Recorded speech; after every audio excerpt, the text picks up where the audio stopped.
और चलिए बढ़ते आगे, जोधपुर हाई कोर्ट को फिर मिली बम से उड़ाने की धमकी। बड़ी खबर, जी हां, ईमेल के जरिए भेजा गया धमकी भरा मैसेज। आपको बता, धमकी वाले मेल की जांच में जुटी है एजेंसियां। हाईकोर्ट परिसर की सुरक्षा बढ़ा दी गई है। बार बार धमकी से न्यायिक व्यवस्था पर असर होता नजर आ रहा है। आपको बता दें, ये पहली दफा नहीं है जब कोर्ट को उड़ाने की धमकी आई हो। जोधपुर हाई कोर्ट को एक बार फिर से धमकी मिली है और हमने देखा कि जिस तरीके से धमकी वाले मेल की जांच में एजेंसियां जुटी हुई हैं, ये केवल जोधपुर हाई कोर्ट की बात नहीं है। आपको बताएं, तमाम राज्यों के हाई कोर्ट्स को और कोर्ट्स को उड़ाने की धमकी लगातार, कभी मैसेज, कभी व्हाट्सएप मैसेज, कभी ईमेल के जरिए आया जा रहा है और कई बार इसको फर्जी भी करार किया गया है। लगातार हम देख रहे हैं कि असामाजिक तत्वों के द्वारा ये ईमेल भेजा जाता है। ललित परियार, मेरे रिपोर्टर, जुड़ चुके हैं ज्यादा जानकारी के साथ। ललित, ये बताइए कि जोधपुर हाई कोर्ट को एक बार फिर से उड़ाने की धमकी मिली है, क्या तमाम तैयारियां हैं कोर्ट की? जी, जोधपुर हाईकोर्ट को बम लगाकर उड़ाने की धमकी ये चौथी बार मिली है और पिछले 3 बार की जांच की गई थी, सब कुछ नहीं मिला था। फिर से बम निरोधक दस्ता और सभी एजेंसियां जांच में जुटी हुई है।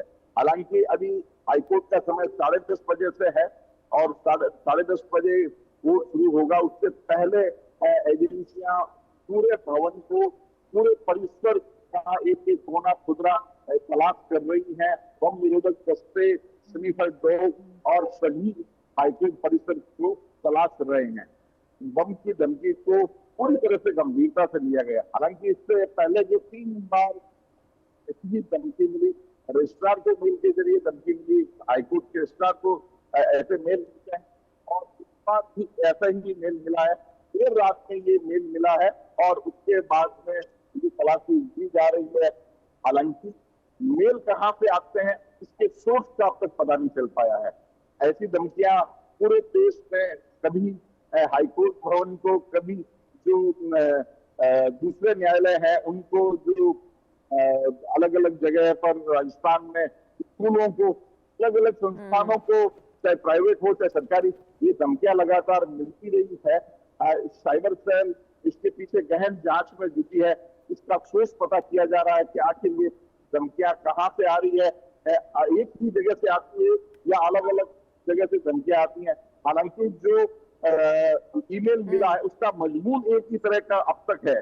जो भी अब तक एक वर्ग के लोगों को बाहर निकालने के लिए रिक्वेस्ट की जाती है कि ये इतने बजे धमाके होंगे, पहले इस वर्ग विशेष के लोगों को यहाँ से बाहर निकाल लिया जाए, परिसर से बाहर निकाल लिया जाए। इस तरह की धमकियां मिलती है जिससे ये लगे कि ये कोई धार्मिक कट्टरता का मामला है या ऐसे जुड़े हुए किसी संगठनों का मामला है। हालांकि ये पूरी तरह से फेक हो सकता है। जब कोर्ट के पास पहुंचेगी एजेंसियां, उस सोर्स को पकड़ पाएंगी कौन लोग हैं, तभी इस बारे में पूरा खुलासा हो पाएगा। जी ललित, ये भी बताइए कि देखिए, केवल जोधपुर हाईकोर्ट ही नहीं, हम देखिए तमाम जगहों पर कोर्ट्स को उड़ाने की धमकी मिल रही है। तो जो यूआरएल आया है, इस पर कुछ बयानबाजी आई है? जांच एजेंसियों ने कुछ कहा है कि कहां से आया है?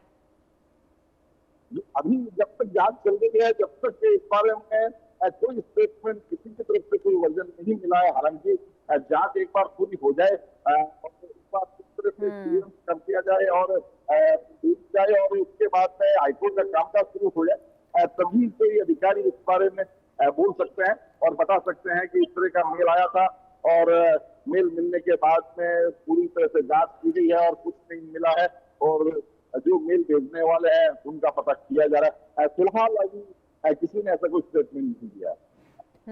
यानी कि कुल मिलाकर अभी जांच एजेंसियों की जांच का इंतजार करना होगा, क्योंकि लगातार जिस तरीके से कहा जा रहा है कि अभी निशाने पर कोर्ट्स को लिया जा रही है, पहली दफा नहीं है। हमने देखा अमृतसर से भी ऐसी खबरें आई, हमने देखा उत्तर प्रदेश के कई जगहों से ऐसी खबरें आई कि कोर्ट परिसर को, कभी स्कूलों को बम से उड़ाने की धमकी। तो ललित देखिए, कई बार ये केवल डराने के लिए भी होता है। ये बिल्कुल, ये किसी ऐसे सवाल के तत्वों का काम भी हो सकता है जो ऐसे मामलों के एक्सपर्ट हो और जिनकी कोई पहुंच हो ऐसे किसी मेल पर, या ऐसा जिनके फर्जी ईमेल आईडी बनाना और किसी जो है इंटरनेट का सोर्स कोई हो जिसका वो दुरुपयोग भी कर सकते हो, जहां तक उन्होंने पहुंच बना ली हो। जिस तरह से आजकल साइबर के एक्सपर्ट और हैकिंग के एक्सपर्ट बहुत सारे लोग हो गए हैं, तो ऐसे में ये हो सकता है कि कोई आतंकवादी संगठन या कोई कट्टरपंथी संगठन नहीं हो, केवल कोई शरारती तत्व ही इसके पीछे छुपे। लेकिन वो जब तक पकड़ में नहीं आ जाते तब तक इस बारे में कुछ कहा नहीं जा सकता। और एक और सवाल का जवाब दीजिए, अगर बात की जाए तो ईमेल के आने के तुरंत बाद ही कोर्ट परिसर को खाली कराया गया या फिर वक्त लिया गया, क्या कहेंगे? जी, अभी जो कोर्ट का समय है वो 1:30 बजे का है और उससे पहले कोर्ट परिसर वैसे खाली होता है। जो जरूरी स्टाफ होता है, जो सिक्योरिटी स्टाफ होता है, वही लोग मौजूद रहते हैं। और वैसे ही कोर्ट परिसर जो अब नया भवन बना है वो जोधपुर से बाहर पाली रोड पर एक विशाल नया भवन है, जिसकी पूरे देश में जब वो बना था, जब चर्चा रही थी संसद के भवन के जैसा। चलिए ठीक है ललित, बहुत अच्छी आपने जानकारी दी है इस खबर के बाबत। बहुत बहुत शुक्रिया आपका तमाम जानकारी हम तक साझा करने के लिए।